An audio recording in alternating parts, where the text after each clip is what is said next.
जय श्री जगन्नाथ। सुरेंद्र महांती आउ एक गल्प पुष्याभिषेक आज आम शुणा। आसतु शुणा गल्प पुष्याभिषेक।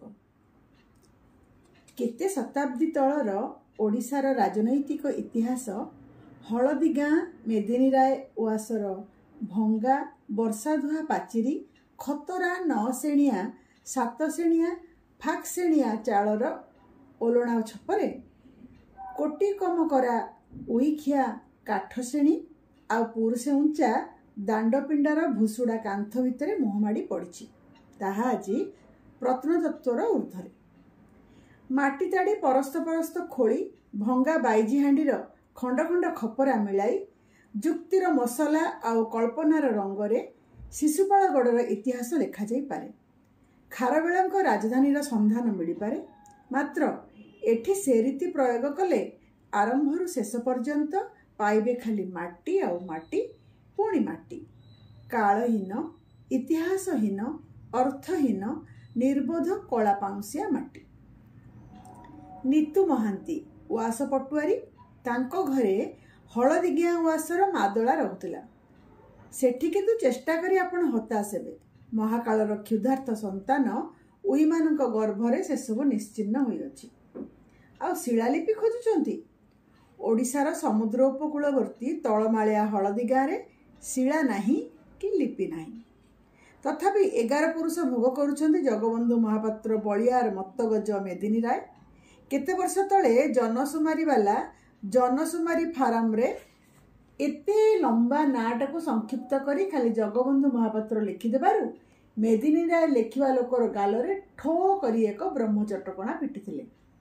तांकु पचारिबे भीतर प्रस्थ अंधारिया गंभीर घरु एई तांको खूं खूं काश सुबुची। कंथा कंबल रे ढांकी होई से काशरे अणनिश्वास होई पड़िथिबे। उआस वैद्य वैद्यराज निधि तियाड़ींकर पूर्वपुरुष 2 माण जमी जागिरी पाइथिले। सेइथिपाई एबे सुधा वैद्यराजंकर तेलचिकिटा बसा कला बटुआरू मेदिनी रायंकर धईकाश पाई बटिका देवार छुटण नाही। तथापि जगबंधु महापात्र बलियार मत्तगज मेदिनी रायंक धईकाश उणा पड़ू नाही। पुषमासिया शीतरे धईकाश टिके बढ़ुची। सबुठी वर्ष भोग कलेनी 70 वर्ष भोग कलेनी जगबंधु मेदिनी राय। तथापि अंटा बांकी नाही। बलिया भंडारी आउ टिकको आसिले से पहड़ छाड़ी उठिबे। तांकु पचारंतु नाही। कहानी केउठी शेष होई केउठी विश्वासयोग्य इतिहास आरंभ हब आपण जानि परिबे नाही।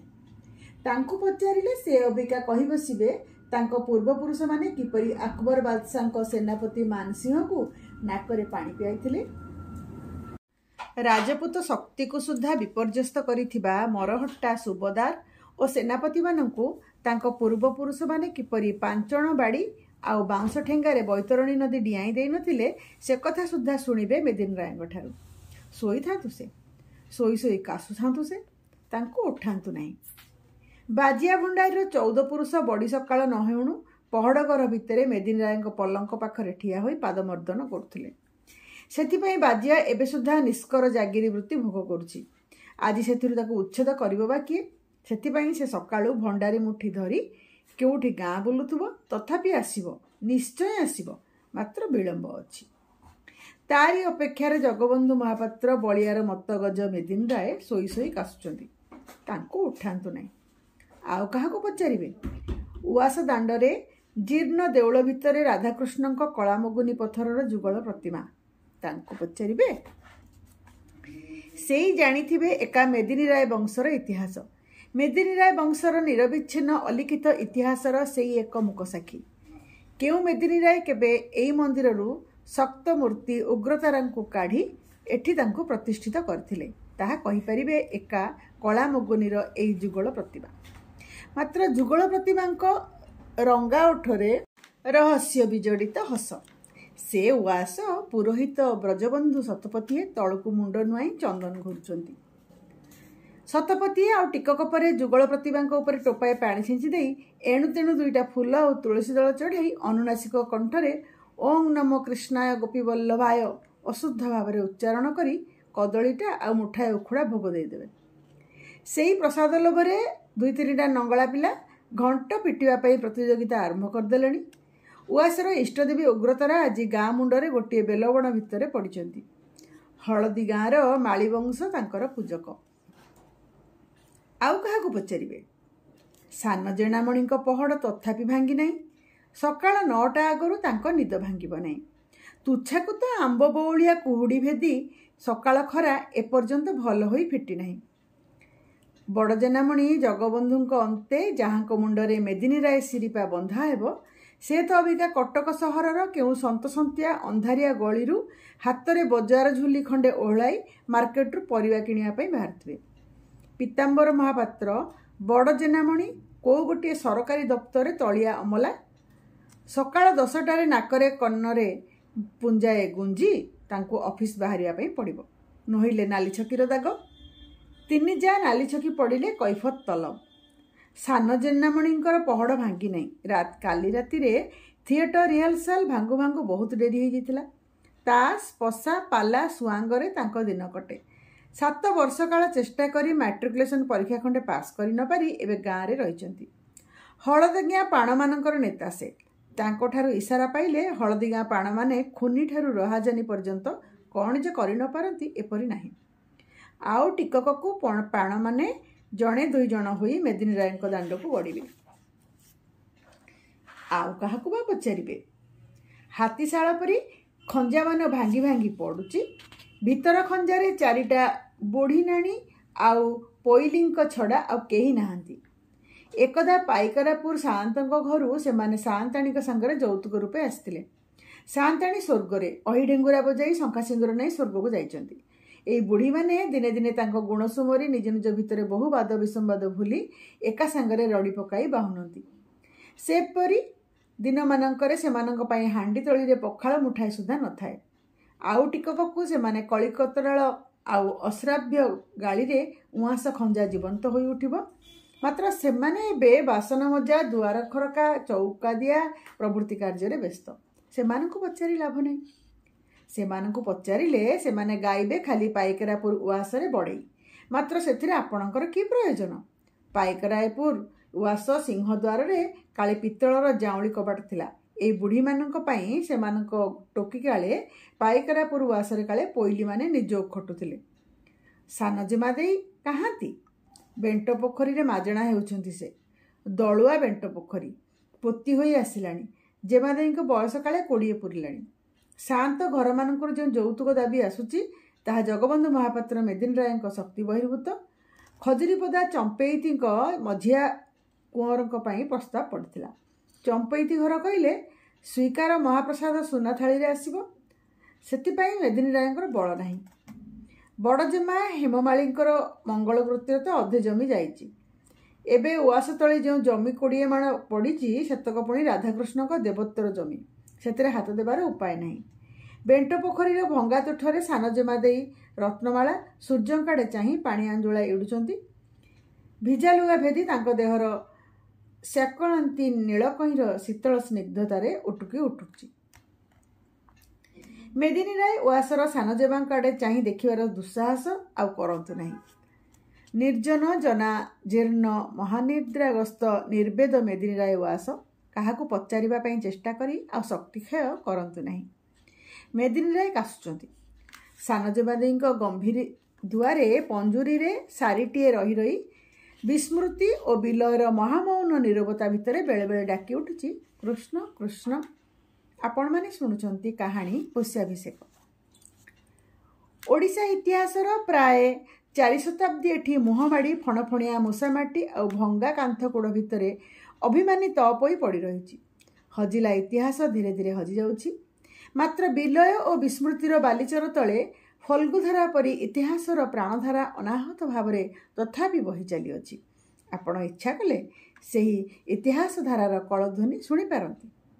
ସାନ ଜେମାମଣି ନୀଳାମ୍ବର ମାଜଣା ପରେ ମଣୋହିରେ ବସିଥିଲେ। ପଖାଳ କଂସା, ଶୁଖୁଆପୋଡ଼ା ଓ ପିଆଜର ନିରାଡ଼ମ୍ବର ମଣୋହି। ରାନ୍ଧୁଣୀ ନାନୀ ଅଳ୍ପ ଦୂରରେ ଚୁଲି ପାଖରେ ବସି ଘଷି ନିଆଁରେ ଫୁଙ୍କି ଦେଉଥିଲା। ରତ୍ନମାଳୀ ଭାଇ ସାଆନ୍ତଙ୍କ ମଣୋହି ପାଖରେ ତଳକୁ ମୁଣ୍ଡ ପୋତି ଠିଆ ହୋଇଥିଲେ। ଭୂଇଁ ଉପରେ ପାଦନଖରେ ଗାର କାଟୁଥିଲେ। ରତ୍ନମାଳୀ କ'ଣ ଯେପରି କହିବା ପାଇଁ ଚେଷ୍ଟା କରି କହିପାରୁନଥିଲେ। ନୀଳାମ୍ବର ମଣୋହି ସାରି ହାତ ଧୋଇବାକୁ ଉଠିଗଲେ। ହାତ ଧୋଇ ସାରିବା ପରେ ରତ୍ନମାଳୀ ତାଙ୍କ ହାତକୁ ଗାମୁଛା ଓ ପାନବଟା ବଢ଼େଇ ଦେଇ ଭୀରୁ ସନ୍ତର୍ପିତ କଣ୍ଠରେ ଡାକିଲେ, ଭାଇ। ନୀଳାମ୍ବର କିଛି କହିପାରିଲେ ନାହିଁ। ଏ ବଦ୍ରାଗୀ ଦୁର୍ଦ୍ଦଣ୍ଡ ଭାଇକୁ କେବେ କିଛି କହିବା ପାଇଁ ରତ୍ନମାଳୀ ଭରସନ୍ତି ନାହିଁ। ନୀଳାମ୍ବର କହିଲେ, କ'ଣ କହିବୁ ଜଲ୍ଦି କହ। ଏ ବର୍ଷ ମକର ଯାତ୍ରାକୁ ଗାଁ ବାଲା ଥିଏଟର କରିବେ। ମୁଁ ନ ଗଲେ ରିହର୍ସାଲ ହୋଇପାରୁନାହିଁ। ମୁଁ ଚାଲିଯିବି ଅବିକା, ନହେଲେ ଡ୍ରାମାଟା ମାଟି ହେଇଯିବ। ରତ୍ନମାଳୀ ସାହସ ସଞ୍ଚୟ କରି କହିଲେ, ପରଦିନ ପୁଷ୍ୟାଭିଷେକ ଯେ, ଏପର୍ଯ୍ୟନ୍ତ କିଛି ବନ୍ଦୋବସ୍ତ ହେଲା ନାହିଁ। ନୀଳାମ୍ବର କହିଲେ, ସେ ଫାର୍ସରେ ମୁଁ ନାହିଁ ଯେ ମା, ମୋତେ ତା ଭିତରକୁ ଟାଣ ନାହିଁ। ଏ ଯୁଗରେ ଯଦି ଦେବୋତ୍ତର ସମ୍ପତ୍ତି ଉପରେ ବଞ୍ଚି ରହୁଥିବା କେହି ଅପଦାର୍ଥ ଫମ୍ପା ସାମନ୍ତବାଦର ଚଳଣି ମାଣି ଭୁଷୁଡ଼ା ବେଦୀ ଉପରେ ବସି ଅଭିଷିକ୍ତ ହେବାକୁ ଜିଦ୍ କରେ, ତାହେଲେ ସେ ପାଗଳ। ତା ପାଗଳାମିରେ ମୋତେ ମିଶାନା ଯେ ମା, ସେଥିପାଇଁ ଅନ୍ୟମାନେ ଅଛନ୍ତି। ରତ୍ନମାଳୀ ଆହତ କଣ୍ଠରେ କହିଲେ, ତୁମ ବାପାଙ୍କୁ ଏମିତି ଅପମାନ କାହିଁକି କର କୁହ ତ? ବର୍ଷ ବର୍ଷ ଧରି ଯେଉଁ ବିଧି ଚଳି ଆସୁଛି ସେ ବିଧି ସେ ଛାଡ଼ିବେ କିପରି? ନୀଳାମ୍ବର କହିଲେ, ନିଜର ଜମି ଯାହାର ଚେନାଏ ନାହିଁ ସେ ପୁଣି କି ସାମନ୍ତ? ତାର ପୁଣି କିଏ ଅଭିଷେକ? ସେ ଗଜପତି ନାହାନ୍ତି, ସେ ସାମନ୍ତମାନେ ନାହାନ୍ତି, ଜମିଦାରୀ ଗଲାଣି। ଜାଗିରି ଭୋଗୀମାନେ ଆଜି ସାମନ୍ତଙ୍କ ଠାରୁ ଢେର ଭଲରେ ଅଛନ୍ତି। ଆଜି ତେଣୁ ଏ ଅଭିଷେକ ପାଗଳାମି ଆଉ ଫାର୍ସ ନୁହେଁ ତ ଆଉ କ'ଣ? ନୀଳାମ୍ବର ଚାଲିଗଲେ। ରତ୍ନମାଳୀ ନିଜ ବେକରୁ ଆମ୍ବକଷିଆ ସୁନାହାର ମାଳକ କାଢ଼ି ଆଣି ଅଞ୍ଚଳରେ ବାନ୍ଧିଲେ। ବାହାର ପ୍ରସ୍ତରୁ ପାଟିଗୋଳ ଶୁଭିଲାଣି। ଭିତର ଚୌପେଢ଼ିରେ ତିନିଦିନିଆ ମଜଲିସ୍ ଜମିଲାଣି। ଅବିକା ଚା ପାଇଁ ଡାକ ପଡ଼ିବ। କିନ୍ତୁ ଚିନି ଅଛି ତ? ରତ୍ନମାଳୀ ବ୍ୟସ୍ତ ଓ ବିବ୍ରତ ଭାବରେ ରନ୍ଧାଶାଳ ଆଡ଼େ ଚାଲିଗଲେ। ଓଡ଼ିଶା ଇତିହାସର 16ଶ ଶତାବ୍ଦୀ। ମୁଣ୍ଡରେ ଛିଣ୍ଡା ମଫଲର ଗୁଡ଼େଇ, ଦେହରେ ଖଣ୍ଡେ ଫିକା ହଳଦିଆ ରଙ୍ଗର ଧଡ଼ିଛିଣ୍ଡା ଶାଲ ଢାଙ୍କି, ପାକୁଆ ପାଟିରେ ପାଚି ଟାକୁଳି ଚାକୁଳି ସେମଟା ଦେହରେ ନିର୍ବୋଧ ପାଣିଚିଆ ଓ ଅସହାୟ ଆଖିରେ ଏଣେ ତେଣେ ଚାହିଁ ବସିଛି। ଭିତର ଚୌପାଢ଼ି ଭିତରେ ନିତିଦିନିଆ ଆସର ଜମିଲାଣି। ହଳଦୀ ଗାଁର ଯେତକ ବେକାର, ଯେତକ ବୁଢ଼ା, ଯେତକ ଅଥର୍ବ, ଯେତକ ବୃତ୍ତିଭୋଗୀ ସମସ୍ତେ ଜମିଛନ୍ତି ଏଠି। ତଳେ ବିଛା ହୋଇଛି କେଉଁ ଅନାଦିକାଳର ଖଣ୍ଡେ ଛିଣ୍ଡା, ବହୁ ଜାଗାରେ ସାତସିଆ ସତରଞ୍ଜି, ମେଦିନୀ ରାୟ ଉଆସର ଦରବାରୀ ଆସନ। ଏ ସତରଞ୍ଜିର ସୁଦିନରେ ସୁଦ୍ଧା ଏହା ବଣିକ ତନ୍ତ୍ର ଓ ହାକିମୀ ତନ୍ତ୍ର ନବ୍ୟ ସାମନ୍ତମାନଙ୍କର ନବ୍ୟ ଉଆସରେ ପା ପୋଛା କାର୍ପେଟ ପାଇଁ ଯୋଗ୍ୟ ବୋଲି ବିବେଚିତ ହୁଅନ୍ତା ନାହିଁ। ମାତ୍ର ଏବେ ବହୁ ଘୃଣିତ ସାମନ୍ତବାଦର ତାହା ହିଁ ମହାସନ। ସାମ୍ୟବାଦ, ସାମନ୍ତବାଦ ଈର୍ଷାନ୍ୱିତ ପ୍ରତିବେଶୀ। କାନ୍ଥକୁ ଆଜି ବସିଛନ୍ତି ବୃଦ୍ଧ ମେଦିନୀ ରାୟ। ପାଚିଲା ଆମ୍ବ ପରି ଗୋରା ତକ୍ ତକ୍ ଚେହେରା, ପାକୁଆ ସେମଟା ଗାଲ, ମୋଟା ଭ୍ରୁଲତା ତଳେ ଗହିଡ଼ା ଆଖି, ନାକ ତଳେ ଦୁଇପଟ ବାଘୁଆ ନିଶ, ଦେହରେ ଖଣ୍ଡେ ପୁରୁଣା ବୁନିଆଦି ଶାଲ ଧଡ଼ି। ତାଙ୍କୁ ବେଢ଼ି ବସିଛନ୍ତି ପଟୁଆରୀ ବୁଢ଼ା ନିତୁ ମହାନ୍ତି, ଛାମୁକରୁଣ ନିମେଇ ପଟ୍ଟନାୟକ, ପାଞ୍ଜିଆ ହରି ମହାନ୍ତି ଓ ଉଆସର କେତେଜଣ ଗୋଲକ ପୁତ୍ର। ଉଆସର ଦାକ୍ଷିଣୀୟ ଉପରେ ନିର୍ଭର କରି ସେମାନଙ୍କର ଦିନ ଚଳେ। ପ୍ରାୟ ଅଧଘଣ୍ଟା ଆଗେ ବାଜିଆ ଭଣ୍ଡାରୀକୁ ଚା ଆଣିବା ପାଇଁ ହୁକୁମ ଦେଇଥିଲା। ଘରେ ଚା ଥିଲେ ଚିନି ନଥିବ, ଚା ଚିନି ଥିଲେ କ୍ଷୀର ନଥିବ। ମାତ୍ର ବାଜିଆ ଭଣ୍ଡାରୀ ଉଆସ ମର୍ଯ୍ୟାଦା ପଦାରେ ପକାଇ ଦେବ କିପରି? ତେଣୁ ବାଜିଆ ଭିତର ଖଞ୍ଜାରେ ରାନ୍ଧୁଣୀ ନାନୀକୁ ଚା ବରାଦ ଦେଇ ଏଣେ ସମସ୍ତଙ୍କ ଆଖି ଉହାଡ଼ରେ ବସି ଖରା ପହଞ୍ଚୁ।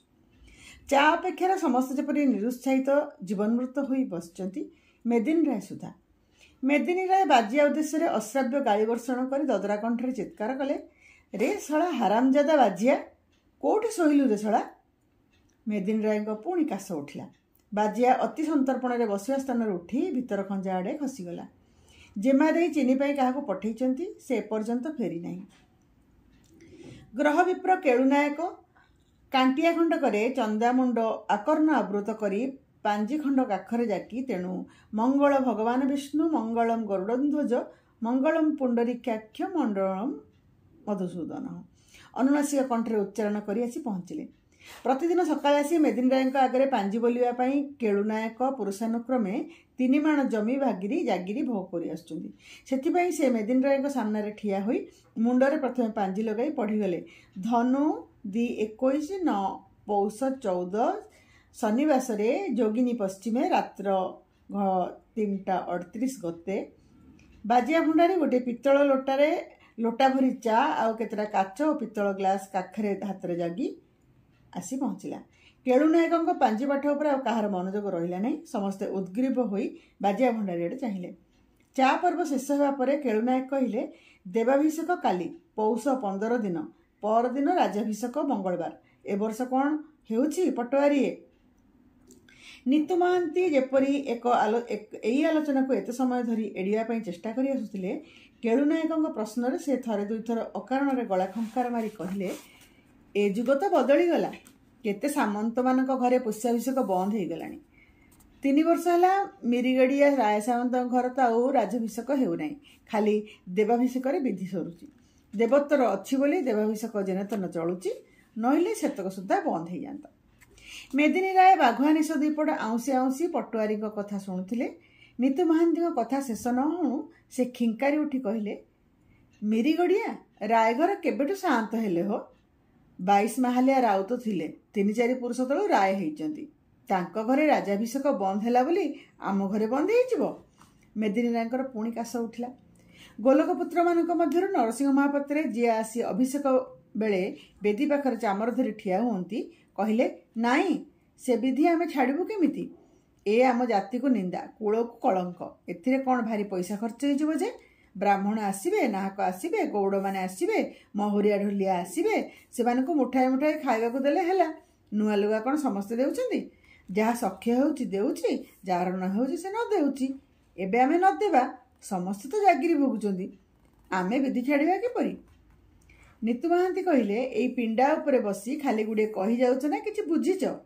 ଗୌଡ଼ମାନେ କହୁଛନ୍ତି ସେମାନେ ଛତି ଧରିବାକୁ ଆସିବେ ନାହିଁ। ଛତି ଧରିଲେ, ସୁଆରୀ କାନ୍ଧେଇଲେ କୁଆଡ଼େ ସେମାନଙ୍କ ଜାତି ବାସନ୍ଦ ହେଇଯିବ। ମେଦିନୀ ରାୟ ଚିତ୍କାର କରି ଉଠିଲେ, କୋଉ ଶଳା ଏ କଥା କହୁଛି? ଧରିଆଣ ତାକୁ। ଏଇ ନଡ଼ିଆ ଗଛରେ ଲଙ୍ଗଳ ଦୌଡ଼ାରେ ବାନ୍ଧି ପିଟା ଓ ପାଣଙ୍କ ହାତରେ। ନିତୁ ମହାନ୍ତି କହିଲେ, ନାଇଁ ସାନ୍ତେ, ପିଟାପିଟି କଥା କ'ଣ ଆଜିକାଲି ଦିନେ ଆଉ ଚଳୁଛି? ମୁଁ ସେମାନଙ୍କୁ ମଙ୍ଗେଇଛି। ସେମାନେ କହନ୍ତି ଦାଣ୍ଡ ଘରେ ବସିବେ, କଂସାରେ ଖାଇବେ, ଆଉ ଜଣ ପିଛା ଚାରଣା ପାଇଲେ ଆସି ନିଯୋଗ ଖଟିବେ। ମେଦିନୀ ରାୟ କହିଲେ, ହଉ ନିଅନ୍ତୁ ପଇସା, ଆମ ନିଯୋଗ ସେମାନେ, ଆମେ ସେମାନଙ୍କୁ ମନ ଖୁସିରେ ଦେବା, ଆଉ ସେମାନେ ଆସିବେ ନାହିଁ? ଛାତିରେ ଏତେ ବହପ ଅଛି ସେମାନଙ୍କର? ମେଦିନୀ ରାୟ ପୁଣି ଧକେଇଲେ। ବାଜିଆ ଭଣ୍ଡାରୀ ବସିଥିଲା। ଗୌଡ଼ମାନେ କଂସାରେ ଖାଇବେ। ପୁଣି ସେ 2 ହାତ ଯୋଡ଼ି କହିଲା, ହଜୁର ସାନ୍ତେ, ଗୌଡ଼ମାନେ କଂସାରେ ଖାଇ ନିଜ ହାତରେ କଂସା ଧୁଅନ୍ତୁ ପଛେ ଆମେ ଧୋଇବୁ ନାହିଁ। ଗୌଡ଼ଙ୍କର ଖାଲି ଜାତି ଅଛି, ଆଉ ଆମର ଜାତି ନାହିଁ। ଏସବୁ ଆଲୋଚନା ବନ୍ଦ କରିବା ଉଦ୍ଦେଶ୍ୟରେ ମେଦିନୀ ରାୟଙ୍କ କଥା ଉପରେ ଆଉ କିଏ କିଛି କହିଲେ ଅବିକା ଦୋଖରେ ଆରମ୍ଭ ହେଇଯିବ। ପଟୁଆରୀ ନିତୁ ମହାନ୍ତି ମନେ ମନେ ଆତଙ୍କିତ ହୋଇପଡ଼ିଥିଲେ। ସମସ୍ତଙ୍କୁ ଦିଓଳି ମୁଠାଏ ଖାଇବାକୁ ଦେବା ପାଇଁ ସମ୍ବଳ ନାହିଁ। ଗୌଡ଼ମାନଙ୍କ ବିଦାକିତ ଦୂରର କଥା, ସବୁ ଚପଟ ଶେଷକୁ ପଡ଼ିବ ଆସି ତାଙ୍କରି ଉପରେ। ସମସ୍ତେ ଚୁପଚାପ। ଖରା ଯେତିକି ପଡ଼ୁଛି ଦେହକୁ ସେତିକି ମୋଲାୟମ ଲାଗୁଛି। ବୃଦ୍ଧ ଜଗବନ୍ଧୁ ମେଦିନୀ ରାୟ ସାମ୍ନାରେ ସୁନେଲି ଖରା ଆଡ଼େ ଶୂନ୍ୟ ଆଖିରେ ଚାହିଁ ଭାବୁଥିଲେ, ଅତୀତରେ ବହୁ ପୁଷ୍ୟାଭିଷେକର ସ୍ମୃତି। ତାଙ୍କ ବାପେ କୃପାସିନ୍ଧୁ ମେଦିନୀ ରାୟଙ୍କ ଅମଳରେ ଏହି ଦିନ କେତେ ଉତ୍ସବ ହେଉନଥିଲା। କୃପାସିନ୍ଧୁ ମେଦିନୀ ରାୟଙ୍କ ଶବ ଏତେଣେ ପଡ଼ିଛି। ଏହି ଚଉପାଢ଼ୀ ଉପରେ ଜଗବନ୍ଧୁ ମେଦିନୀ ରାୟ ଅଭିଷେକ ପାଇଁ ଆସି ବସିଲେ। ସବୁଆଡ଼େ କାନ୍ଦ ବୋବାଳି। ତାରି ଭିତରେ ସୁଦ୍ଧା ଶଙ୍ଖଧ୍ୱନି ଆଉ 3 ଖଣ୍ଡିଆ କାହାଳି ବାଜି ଉଠିଲା।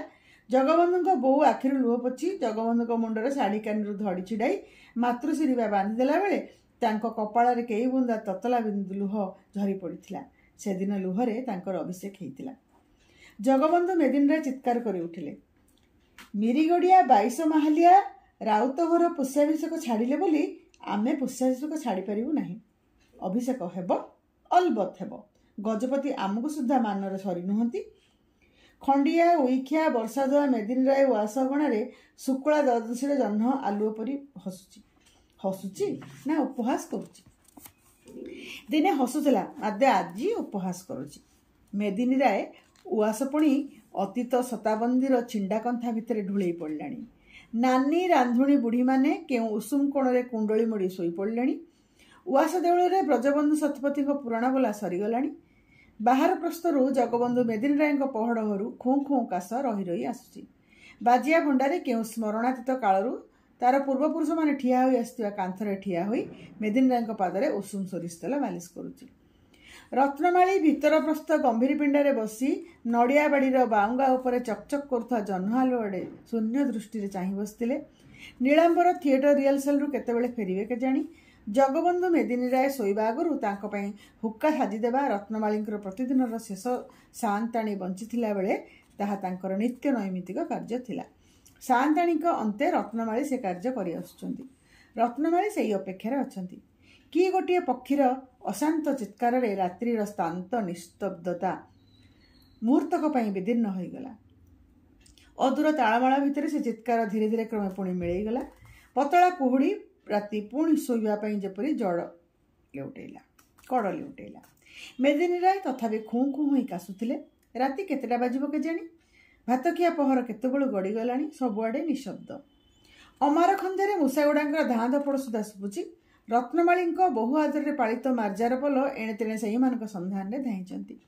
बेले बेले कानपाती शुणिले बाजिया भंडारी और जगबंधु मेदिनी राय मध्य वार्तालाप अस्पष्ट भाव में शुभुची। बाजिया भंडारी कहूला, मंत्री आसी सुंदरपदा गाँव को। तोरण सजा होता। दुआरे दुआरे पूर्णकुंभ बसला। मेदिनी राय अफिमरंगा स्मृतिलोक नाची उठुला। बापा कृपा सिंधु मेदिनी राय दुईपट बाघुआ निश आ कपाल सिंदूर कली। जेजे बापा नरसिंह मेदिनी राय छवि बेले बेले आखि आगे झलसी उठुला। गर्भिणी गाई बाट छाड़ुला। पालिंकी चढ़ी से इलाका बड़ी जाऊे। जगबंधु निदरे बिलिबिला परी कहले, बुझिलु बाजिया, गजपति राजा आम मानक मानर सरी नुहंती। गजपति उआसरे निमित्त हेले आम घरे गुआ पड़ुला। बाजिया निदरे ढुलाऊ ढुलाऊ कहला, बुझिलु बाजिया, गजपति राजा ये तो छामु आम आखि देखा कथा। छामु मंगलकृत्य बेले बुढ़ा सान्ते मो हाथ में पुरी उआस को गुआ पठे। जगबंधु ठारू बाजिया बयसर 10 वर्ष सान। उभय ऐतिहासिक इतिहास घटना अपेक्षा कल्पना बृहत्तर सत्य। बाजिया कही आसुला, मात्र कहला नहीं। सान्ते जुग बदलुची मत निद माड़ा। नुआ ठेकी पुराणा रहणिया घी ढला होउची। मात्र हलदी गाँ आसरे भंगाकुड़ भितर पुराणा ठेकी भांगी धीरे धीरे माटी मिसी जाउची। नुआ घी नाई, सेथिपाई संबल मध्य नाई। गजपति सामंत माने जाइछन्ति स्थान में आसिछन्ति बणिकतंत्र शासनतंत्र नव्य सामंत माने। छिंडाकंथा और कंबल ढांकी होई जगबंधु मत गजबलियार मेदिनी राय भावुचंती पोषाभिषेक कथा। खूँ खूँ काशी जगबंधु मेदिनी राय चित्कार कर उठिले, बुझिलु बाजिया, मला हाथी भी लक्षे। सबु बिना उड़ीजीव, भांगीजीव, हजिजीव। 11 पुरुषर खानदान जीव कुआडे?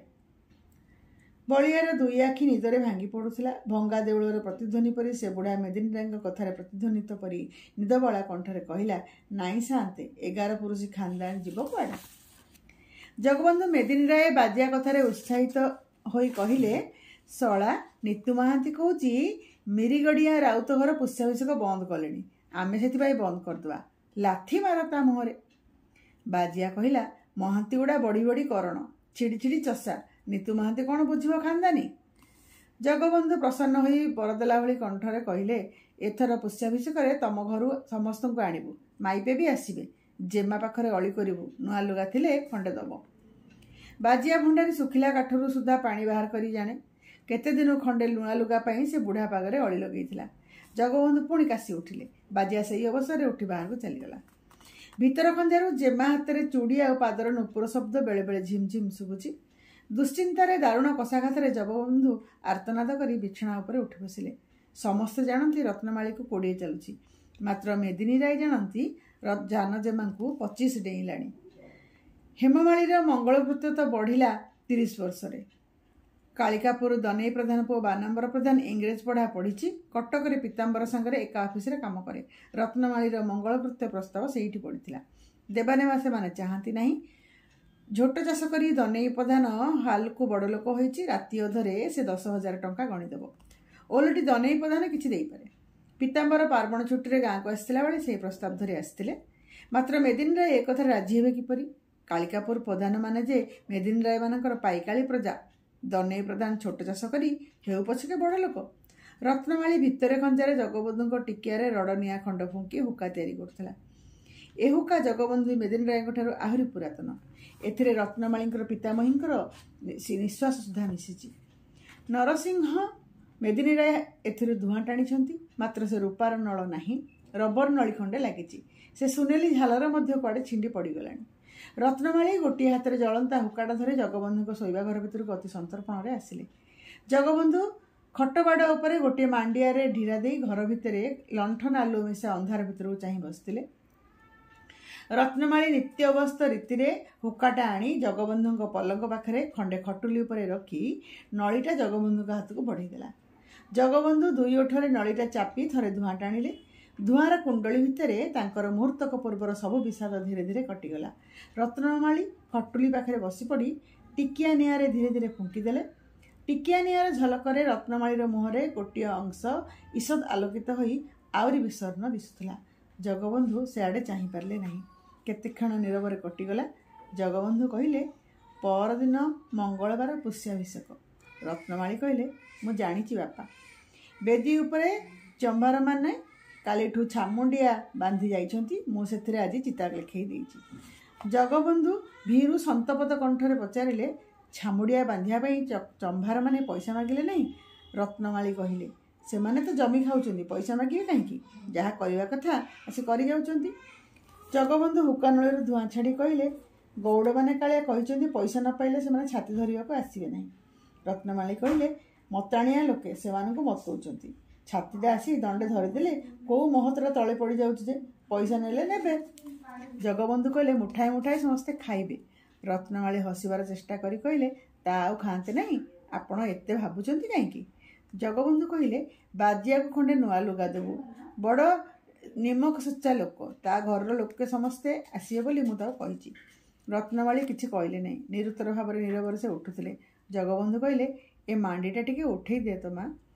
जो मांडी धीरे जगबंधु आउजी बसथिले रत्नमाली से मांडीटा धीरे धीरे उठेई देले।